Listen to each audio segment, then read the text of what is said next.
veta shtatzan atë periudhë, një moment shumë i madh gëzimi e tjerë, bën vizitën e parë, shkoj shumë mirë kur shkuam, pastaj për të dëgjuar rrajt e zemrës fakt, ishte ndërprerë.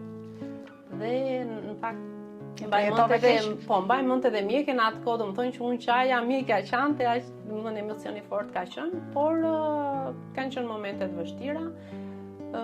Megjithatë, sot jam shumë e lumtur dhe sa herë falenderoj Zotin për fëmijët që kam dhënë, i lutem që t'japi cili do prind që dëshiron fëmijë, sepse aty domethënë dorëzohemi, nuk varet më nga dëshira dhe vullneti jonë. Duke qenë se më pas ta disa le të themi shtatzanit të cilat nuk shkuan mirë, atëherë në një farë pike nuk lash le të themi spital apo mjek pa shkuar, në një farë pike më sugjeron mjekët që duhet merrja një pauzë. Unë punoja në bankë, jepja mësim në Shqipëri, jepja mësim në Itali dhe isha gjithkohon le të themi në për avion dhe shumë angazhim dhe mental, por edhe fizik njëkohësisht. Kështu që mjekët më kërkuan që duhet të merrja një vit pushim. Si e prite këtë sugjerim?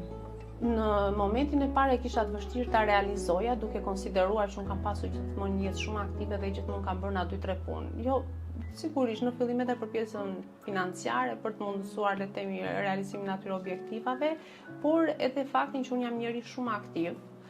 Dhe kur më thanë që duhet të rish një vit, por unë mendoj që kur vjen puna pastaj tek dëshira për të bërë nënë, gjithë secili sakrifikon jo vetëm karrierën, por sigurisht është le të themi ai do mshuria më e madhe që mund të ketë gjithë secili.